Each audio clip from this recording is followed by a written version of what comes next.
오늘 우리에게 주시는 하나님의 말씀은 여호수아 15장 1절에서 63절 말씀입니다.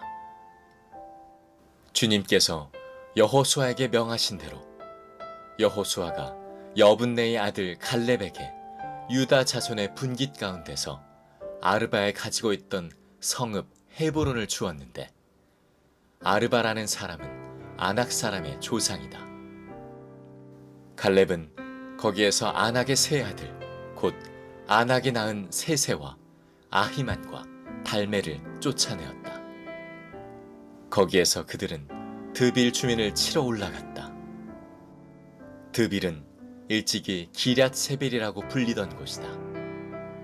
그때에 갈렙이 기럇 세벨을 쳐서 점령하는 사람은 그의 딸 악사와 결혼시키겠다고 말하였다.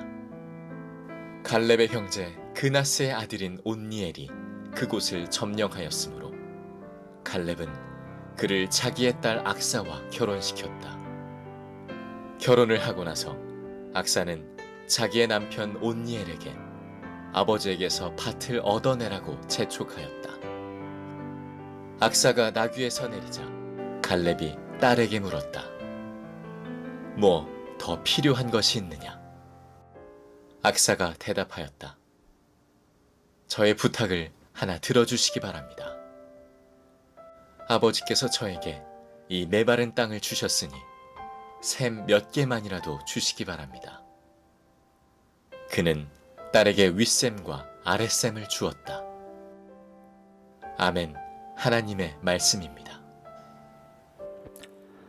김주원 성도님, 글로리아 찬양대 김주원 성도님의 찬양에 참 감사드립니다. 온라인 환경에서 각자의 처소에서 예배드리시는 여러분들 한 분 한 분을 축복합니다. 오늘 여러분 모두가 예배를 보고 감상하는 자가 되는 것이 아니고 하나님께 마음을 드리는 전심의 예배를 드리는 시간이 되시기를 바랍니다.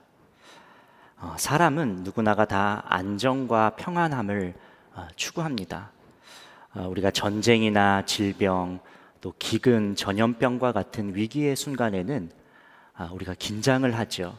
스스로가 긴장을 해서 어떻게 하면 그 위기를 타개해 나갈 수 있을까 부단히도 애를 씁니다. 그러다가 위기를 극복하면 그것이 계속해서 평화로 이어지면 참 좋을 텐데 우리의 현실은 실은 그렇지가 않습니다. 오히려 평화가 주어졌을 때 그 평화의 시간 동안에 우리가 감당해야 할 준비해야 할 것을 준비하지 않는다면 더 깊은 터널 속으로 들어가게 되는 것을 우리 개인의 삶이나 또 역사적으로도 우리가 볼 수 있습니다.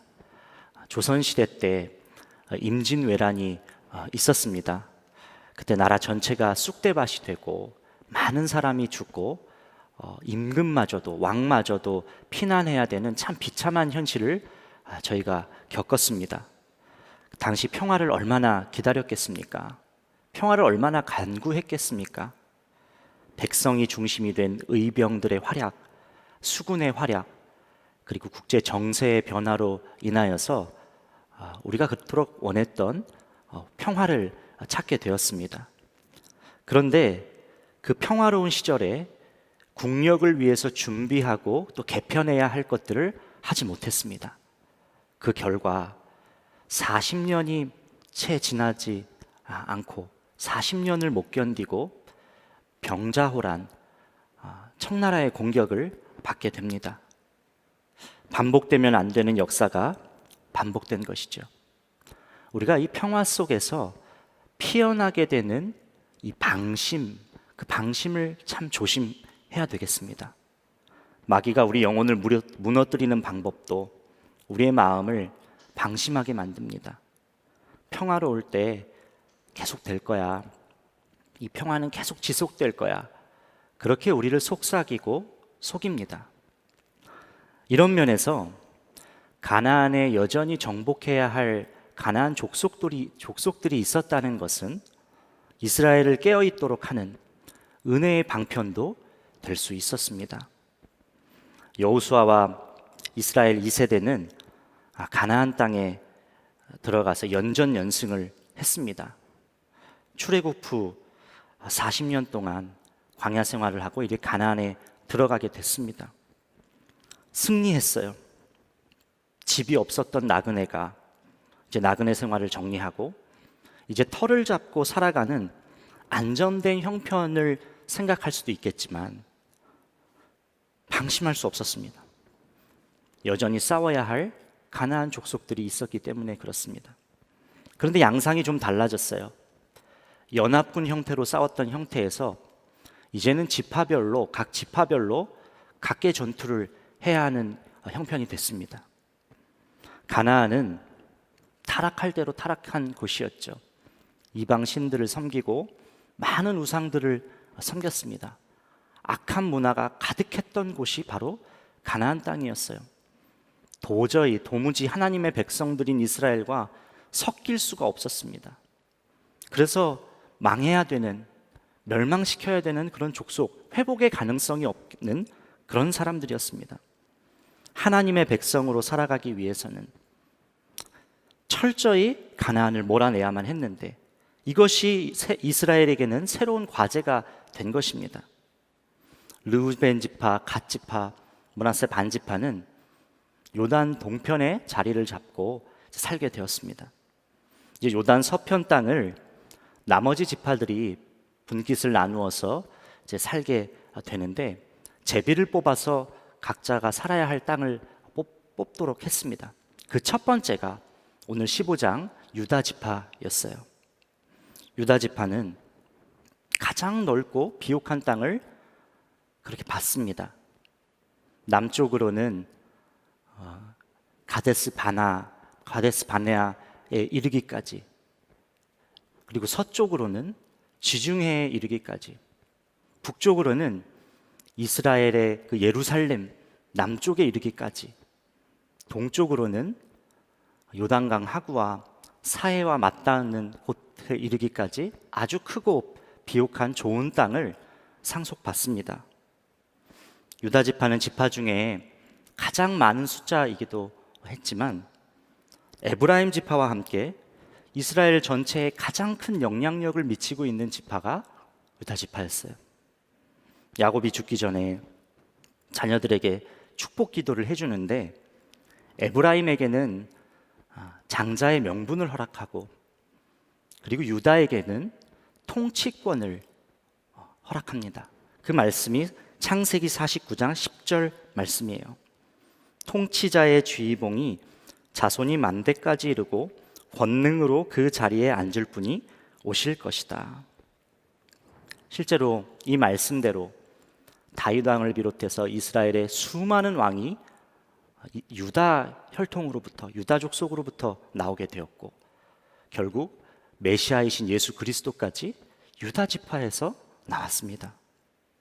통치자가 나오고 메시아가 탄생하고 또 좋은 땅, 비옥한 땅을 상속받고, 도대체 어떻게 이런 축복을 유다가 누리게 될 수 있었을까요? 유다는 야곱의 넷째 아들입니다. 그런데 그에게는 참 부끄러운 과거가 있었어요. 며느리 다말 사이에서 아이를 낳았습니다. 첫째 아들이 다말과 결혼했는데 첫째 아들이 아들 없이 죽었어요. 그래서 그 당시 관습대로 둘째 아들과 다말이 다시 결혼을 했는데 둘째 아들도 죽게 됩니다. 그리고 다말에게 약속하기를 셋째가 장성하게 되면 너의 남편으로 허락하겠다, 그렇게 약속을 했습니다. 그런데 셋째가 장성하자 그렇게 하지 않았어요. 유다도 셋째마저도 죽게 되면 어떻게 할까 걱정했던 것입니다. 유다의 아내가 죽고 난 후에 이 다말이 시아버지인 유다를 속여서 유다와 관계를 맺고 그 사이에서 아이가 태어납니다. 임신을 했어요. 그 아이가 자신의 아이라는 것을 알게 된 유다는 얼마나 수치스러웠겠습니까? 얼마나 창피하고 부끄러운 일입니까? 덮어야 할 일이죠. 그런데 유다는 그렇게 하지 않았습니다. 자기 잘못을 숨기지 않고 회피하지 않았어요. 창세기 38장 26절 말씀입니다. 유다는 그 물건들을 알아보았다. 그 아이가 나보다 옳다. 나의 아들 셀라를 그 아이와 결혼시켰어야 했는데 하고 말하였다. 유다는 그 뒤로 다시는 그를 가까이 하지 않았다. 그 아이가 나보다 옳다라고 유다가 고백했습니다. 그러니까 유다라고 특별한 사람이 아니었다는 거예요. 우리와 똑같은 허물이 참 많은 사람이 바로 유다였습니다. 그런데 유다가 잘한 것, 칭찬받을 만한 것이 있었어요. 그것은 현실을 피하지 않았다는 겁니다. 문제의 상황에 놓여져 있을 때 그가 보여야 하는 믿음의 반응으로 그가 행했다는 거예요. 남 탓으로 돌리지도 않고 자신의 허물을 정직하게 고백하며 정직하게 마주하였습니다. 형제들이 요셉을 애굽에 팔기 전 사실은 죽이려고 했습니다. 그때 유다는 요셉을 살리기 위해서 형제들 손에 혈육의 피를 묻히면 그것이 무슨 이익이 있겠는가? 애굽 사람에게 차라리 넘기자, 그렇게 말했습니다. 또 애굽의 총리로 요셉이 있을 때, 그때 베냐민이 인질로 잡혀 있었는데 그때도 동생 베냐민을 대신해서 대신 인질이 되었던 사람이 바로 유다입니다. 그러니까 문제가 생길 때마다 누군가는 책임을 지고 희생해야 할 때마다 유다는 피하지 않았어요. 항상 현실에 충실히 반응해서 정면으로 맞섰습니다. 그 문제 속으로 들어갔어요. 이런 유다 지파의 모습이 갈렙을 통해서도 그대로 보여지는데, 지난 14장 말씀에서 크고 견고한 헤브론, 아낙 자손이 살고 있는 헤브론, 누구도 가기를 주저하는 그 헤브론에 갈렙이 외치잖아요. 앞장서서 싸웠어요. 이 산지를 내게 주소서. 주님이 나와 함께 하시면 내가 그를 쫓아내리라. 그렇게 앞장섰습니다. 여러분, 지금 어떤 상황에 직면해 계십니까? 여러분의 허물로 인해서 어려운 형편의 위기에 봉착해 계십니까? 또는 예기치 못한 상황에 직면해서 문제를 풀어가야 할 그러한 형편에 계십니까? 절대 문제를 피하지 마시길 바랍니다. 외면하지도 마시기 바랍니다. 그 문제 속으로 들어가서 그 문제와 정면으로 맞서서 여러분이 지금 해야 할 믿음의 반응을 꼭 하시기를 축복합니다.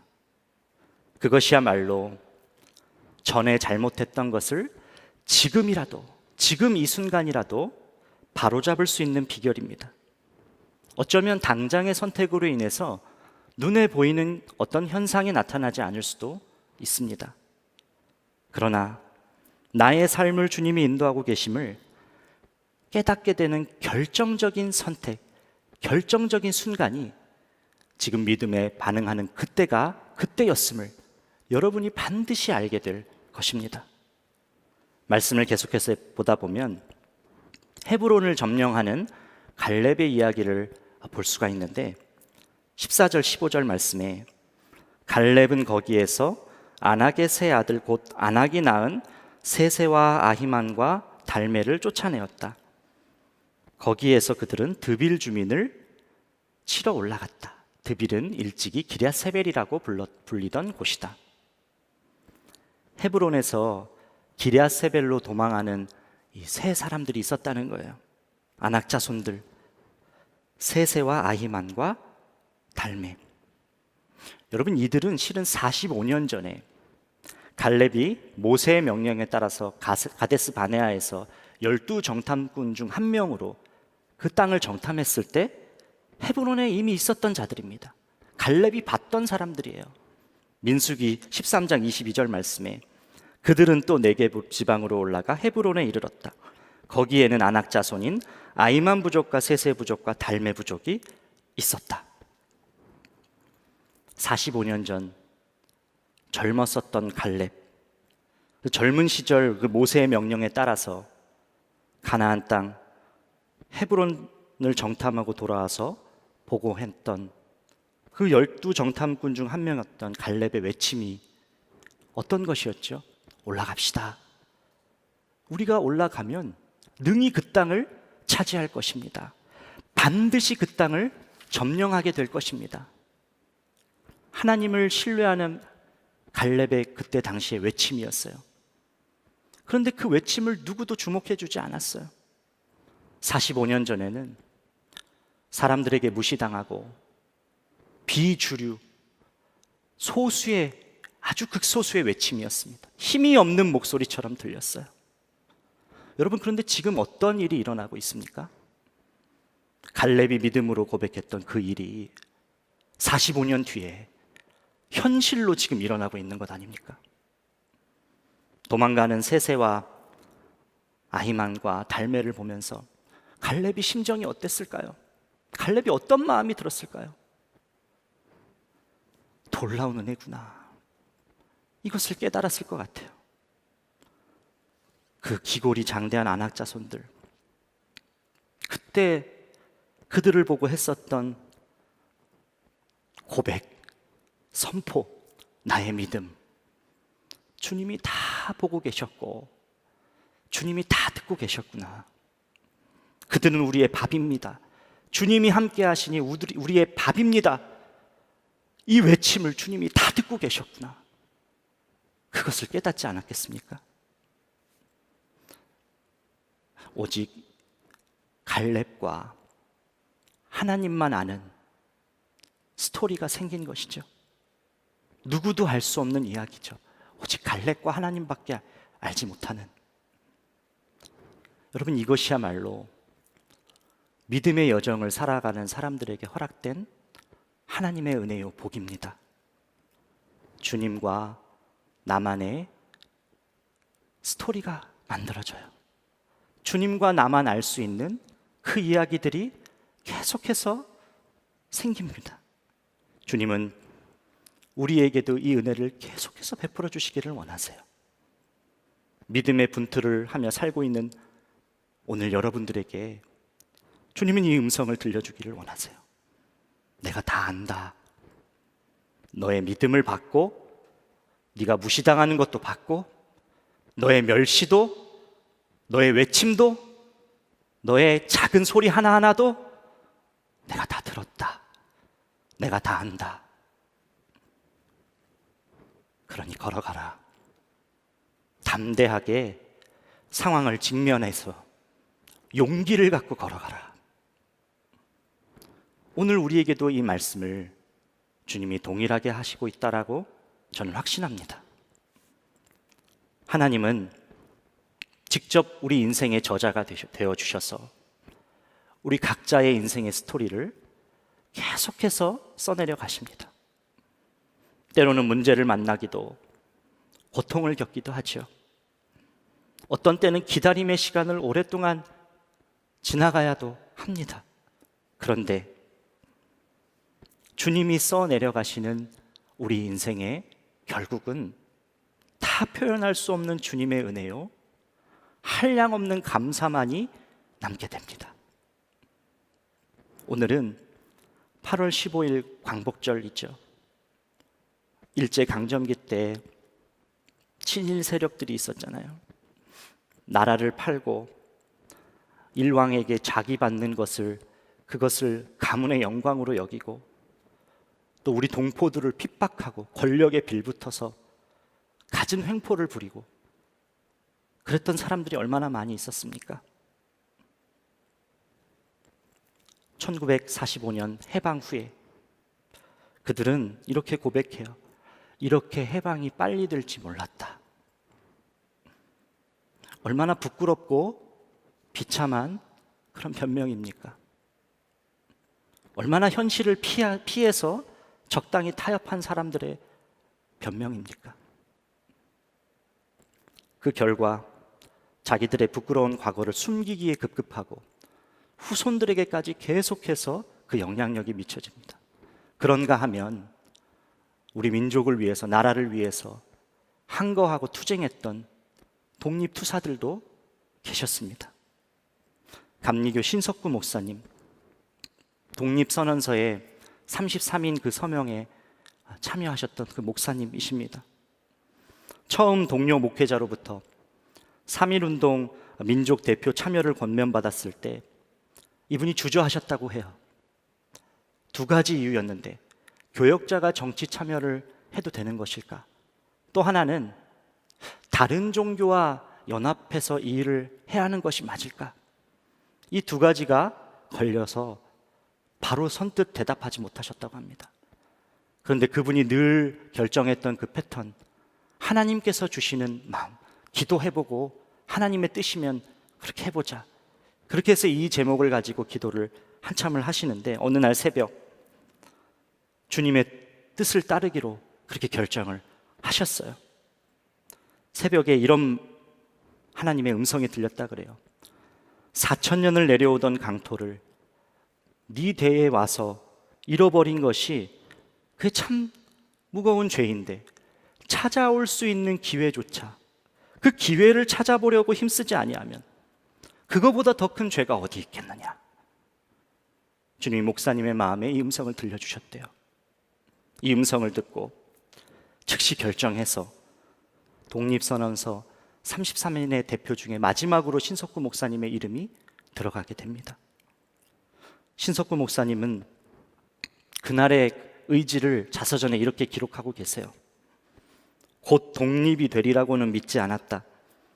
예수님께서 말씀하시기를 밀알 하나가 땅에 떨어져 죽지 아니하면 그냥 한 알대로 있고 죽으면 열매가 많이 맺힐 것이라 하셨으니, 만일 내가 나라의 독립을 위하여 죽으면 나의 친구들 수천 혹 수백 명의 마음속에 민족 정신을 심을 것이다.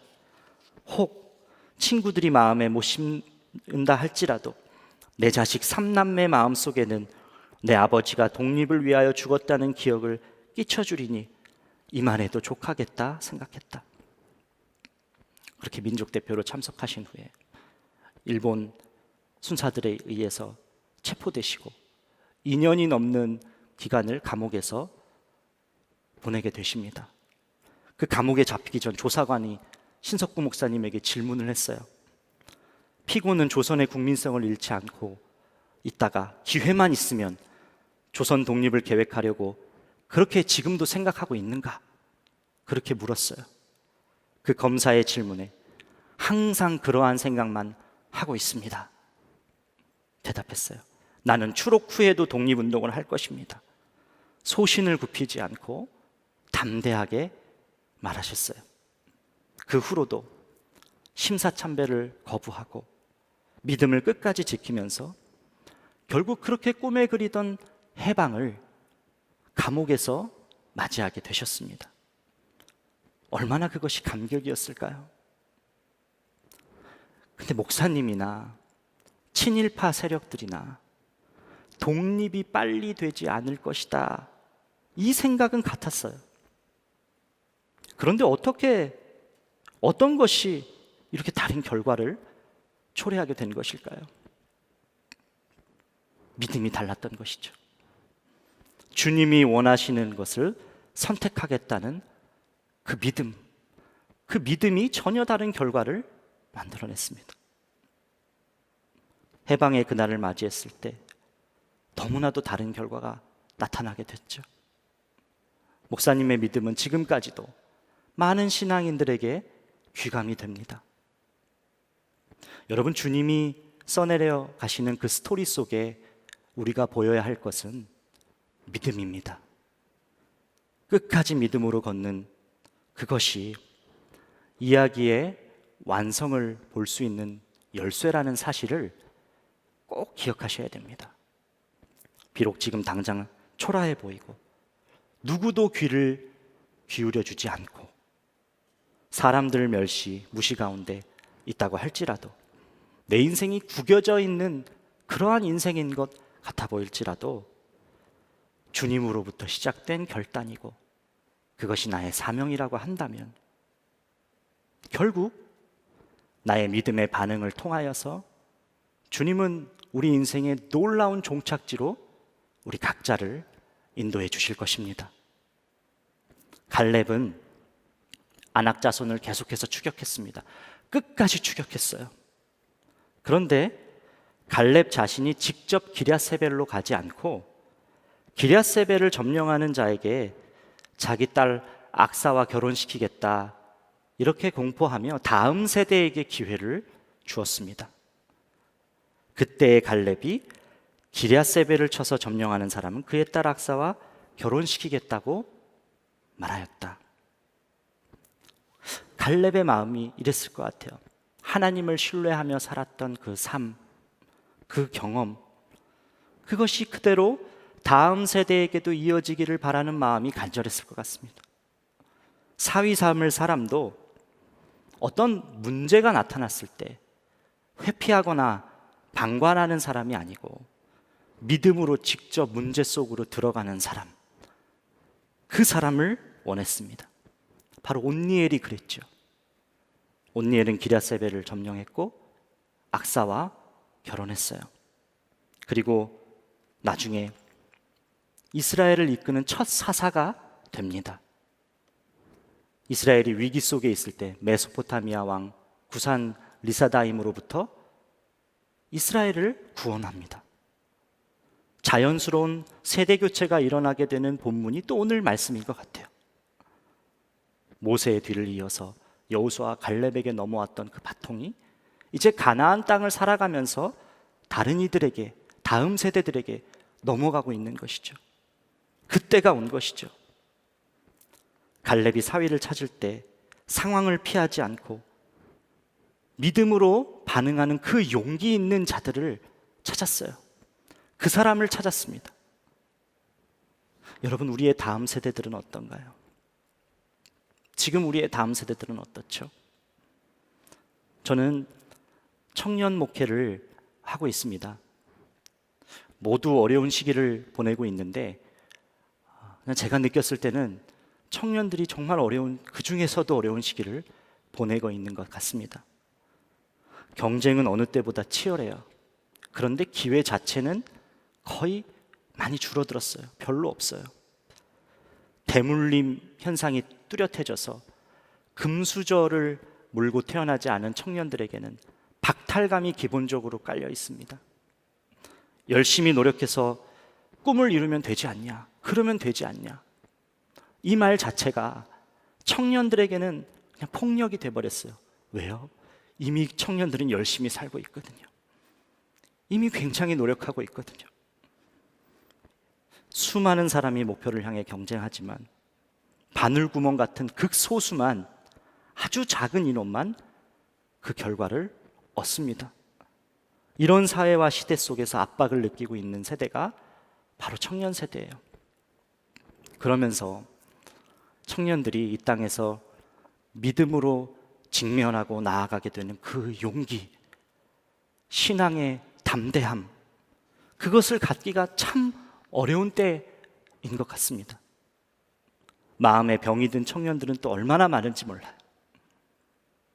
18절 오늘 말씀에 결혼을 하고 나서 악사가 아버지를 찾아옵니다. 결혼을 하고 나서 악사는 자기의 남편 온니엘에게 아버지에게 밭을 얻어내라고 재촉하였다. 악사가 나귀에서 내리자 갈렙이 딸에게 물었다. 뭐 더 필요한 것이 있느냐? 갈렙이 딸에게 묻는 것이죠.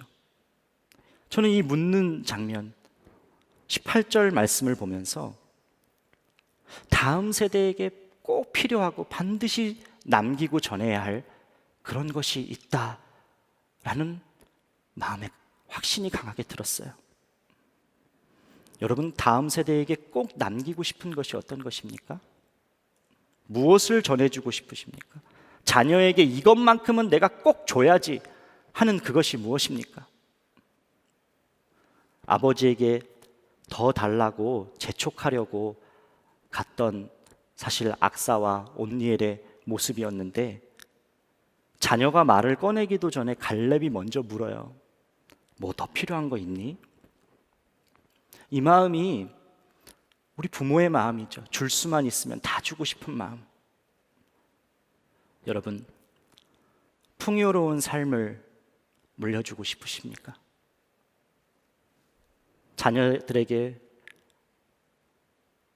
계속해서 좋은 교육의 기회를, 배울 수 있는 기회를, 그것을 주고 싶으십니까? 아니면 가지고 있는 명예, 영예, 권력, 이것을 남기고 싶으십니까? 좋은 직장, 좋은 대학, 풍요로운 생활, 돈 많이 벌고 잘 먹고 잘 살고, 정말 그러면 다음 세대가 행복할까요? 자녀들에게 이 세상을 살아가면서 없으면 안 되는 것, 반드시 가져야만 하는 것, 그것을 남겨야 되지 않겠습니까? 무엇이 필요한지 묻는 아버지에게 악사가 이렇게 대답합니다. 제 부탁을 하나 들어주시기 바랍니다. 아버지께서 저에게 이 메마른 땅을 주셨으니 샘 몇 개만이라도 주시기 바랍니다.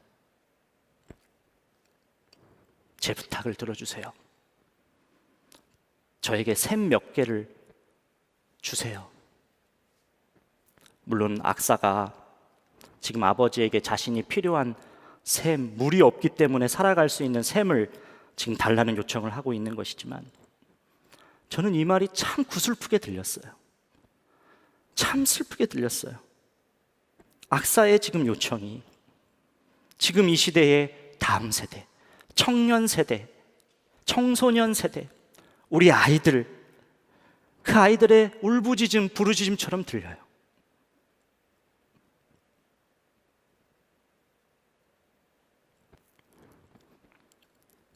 제가 정말 목이 마릅니다. 부모님, 제가 정말 갈증이 납니다. 이 메마르고 척박한 땅에서 제가 살 수 있는 그 샘을 주세요. 물을 주세요. 저에게는 이 요청이 이렇게 들립니다. 여러분, 무엇이 샘일까요?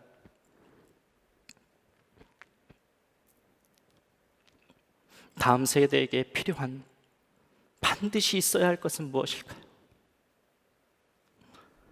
진짜 예수 믿는 믿음, 그 믿음을 남겨줘야 되지 않겠습니까? 그 믿음을 전수해줘야 되지 않겠습니까? 문제에서 적당히 타협하고 외면하고 넘어가고 남 탓하고 그러는 게 아니라 문제를 직면해라. 믿음으로 직면해라.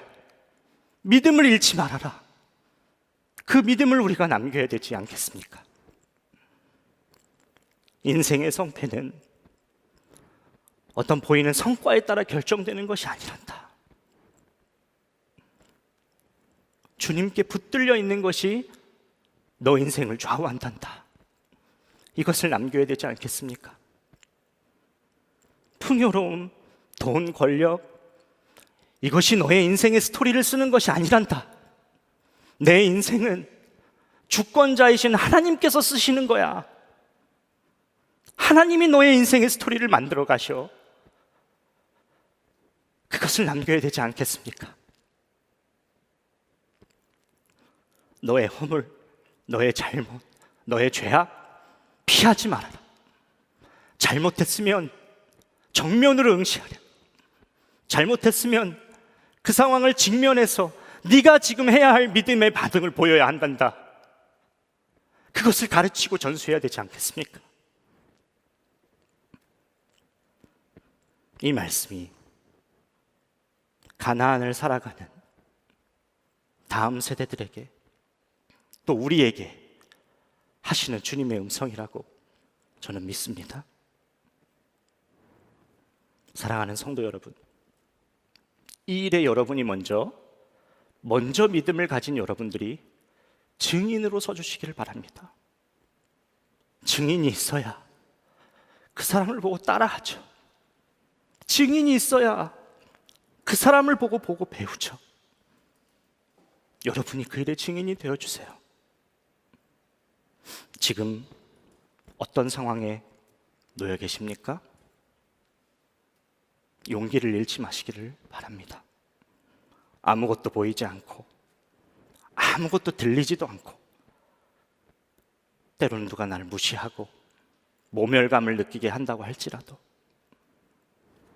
지금 여러분이 보이는 그 믿음의 반응이 은혜의 시간, 하나님과 나만의 스토리가 만들어지는 은혜의 때가 될 것이라는 사실을 여러분이 꼭 기억하시기를 바랍니다. 주님은 친히 우리 각자의 인생을 가장 복되고 아름답게 지금 이 순간에도 멈추지 않고 써내려 가십니다. 한 편의 스토리를 써내려 가십니다. 그 주님을 신뢰하는 믿음을 갖고 끝까지 주님과 동행하며 여러분의 완성된 스토리를 하나님께 올려드리고 우리 자손들에게 전하게 되는 여러분 모두가 되시기를 예수님의 이름으로 축복합니다. 함께 오늘 찬양을 부르고 싶은데 이 찬양 가사가 이곳에 생명샘 솟아나 이렇게 시작합니다. 우리가 기도하는 마음으로 찬양을 했으면 좋겠어요. 주님, 제 심령에 샘이 터지게 하여 주시고 살아갈 수 있는 물을 저에게 공급해 주세요. 우리 다음 세대들, 우리 자녀들이 그 심령 안에, 그 척박한 땅 안에 샘이 공급되는 역사가 있게 해주세요. 그 믿음으로 우리가 함께 고백하기를 원합니다.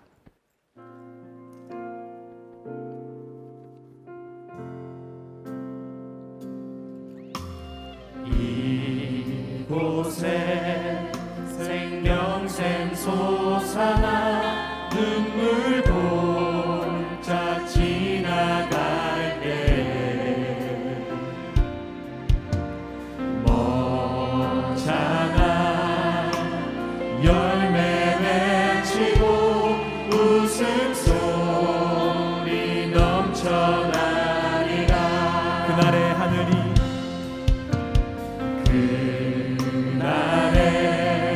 하늘이 열리고 모든 이가 보게 되리라. 마침내 꽃들이 피고 영광의 주가 오시리라. 꽃들도 구름도 바람도 넓은 바다도 찬양하라 찬양하라 예수를. 하늘을 울리며 노래해 나의 영혼아. 은혜의 주 은혜의 주 은혜의 주. 꽃들도 구름도 바람도 넓은 바다도 찬양하라 찬양하라 예수를. 하늘을 울리며 노래해 나의 영혼아. 은혜의 주 은혜의 주 은혜의 주. 여러분이 계신 곳에서 우리가 전심으로 정말 무릎을 꿇으실 수 있는 분들은 무릎을 꿇고 우리가 기도했으면 좋겠습니다. 오늘 우리가 문제 해결을 위한 기도, 가정 문제, 재정 문제, 관계의 문제, 풍요로움을 어떤 구해야 하는 어떤 일, 그 문제를 구하는 기도가 아니라 세상을 살아갈 믿음을 구하는 기도를 하나님께 올려드리기를 원합니다. 주님, 허락하신 환경과 내 문제 앞에서 믿음을 잃지 않게 하여 주시고 문제 속으로 들어가는 담대함과 용기를 더하여 주시옵소서. 지금 이 순간도 제 인생을 써내려 가시는 주님을 보는 믿음의 눈이 열리게 하여 주시옵소서. 주님, 제가 샘이 필요합니다. 저에게 샘을 허락하여 주시고 메마르고 갈급한 자녀 세대에게, 다음 세대에게 전해야 할 샘을 전하는 자가 되게 하여 주시옵소서. 우리 주님의 이름을 간절히 부르짖고 기도하시겠습니다. 주여!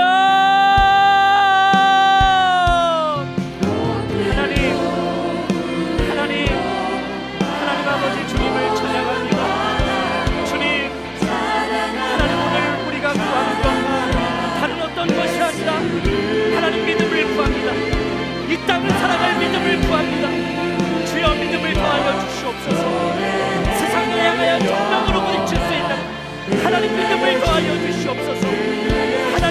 다시 완성과 문제 앞에서 타협하지 않는 하나님 믿음을 더하여 주시옵소서. 문제 속으로 들어가는 하나님 믿음의 담력과 용기를 내게 부어주시옵소서. 지금 이 순간에도 쉬지 않고 하나님 나의 인생의 스토리를 써내려 가시는 주님을 신뢰합니다. 끝까지 믿음으로 살아가게 하여 주시고 믿음으로 아버지 살아가는 우리의 인생 가운데 하나님의 영광의 흐름과 하나님의 영광의 아버지 스토리만 남게 하여 주시옵소서. 주여 역사하여 주시옵소서. 주여 불러주시옵소서. 주의 불러주시옵소서. 생을 허락하여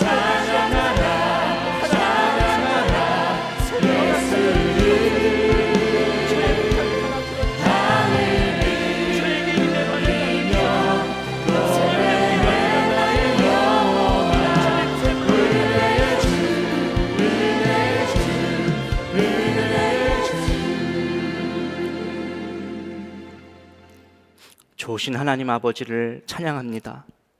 하나님, 오늘 말씀을 통하여서 우리가 문제 앞에서 회피하거나 또는 문제를 덮어버리려고 하거나 남 탓으로 돌리려고 하거나 그러지 않고 아버지께서 원하시는 믿음의 반응으로 그 문제 속으로 들어가는 우리 모두가 되기를 주님 간절히 원합니다. 지금도 우리 인생의 스토리를 주님께서 친히 저자가 되어 주셔서 써내려가고 계신 주님, 그 믿음의 스토리 가운데 주님과 나만이 알아갈 수 있는 그 깊은 시간이 되게 하여 주시고 그 속에 하나님을 알아가는 놀라운 은혜와 사랑을 더하여 주시고 믿음을 끝까지 잃어버리지 않고 이 경주를 완성하여 하나님께는 영광이요 다음 세대들에게는 놀라운 신앙의 유산으로 남겨지는 그 역사가 우리 성도들의 가정마다 있게 하여 주시기를 간절히 원합니다. 주님, 다음 세대들을 위하여 기도합니다. 저의 부탁을 들어주시기를 바랍니다. 아버지께서 저에게 이 메마른 땅을 주셨으니 샘 몇 개만이라도 주시기 바랍니다. 하나님, 우리 다음 세대에게 믿음을 더하여 주시고 샘이신 생수의 근원이신 예수 그리스도로 말미암아 저들이 세상에서 어떻게 살아가야 하는지를 알게 되고 세상의 빛과 소금의 역할을 감당하게 되는 놀라운 부흥의 역사가 일어나게 하여 주시옵소서. 주님, 오늘 광복절입니다. 빛이 회복된 날입니다. 우리 영혼의 어두운 것들, 해결해야 되는 어두운 문제들이 주님의 빛 앞에 해결되는 마음의 회복이 일어나는 오늘 거룩하고 복된 주일 되기를 원합니다. 성도들 가정마다 축복을 더하여 주시고 주님의 빛이 임하게 하여 주시옵소서. 오늘도 드린 이 예물 주님께서 주의 나라와 영광에 온전히 사용하여 주시고 이 예물이 흘러가는 곳곳마다 주의 복음이 증거되고 영혼이 하나님께로 돌아오게 되고 하나님 나라가 세워지는 귀하고 복된 시간이 아버지 그때로 삼아 주시옵소서. 주 예수 그리스도의 크신 은혜와 하나님 아버지의 놀라우신 사랑과 성령님의 내주교통 역사하심이 지금도 역사의 주관자 되셔서 우리 각자의 스토리를 써내려고 가신 주님, 그 주님을 신뢰함으로 나아가는 모든 성도들 위해 지금부터 영원까지 함께 하시기를 간절히 축원하옵나이다. 아멘.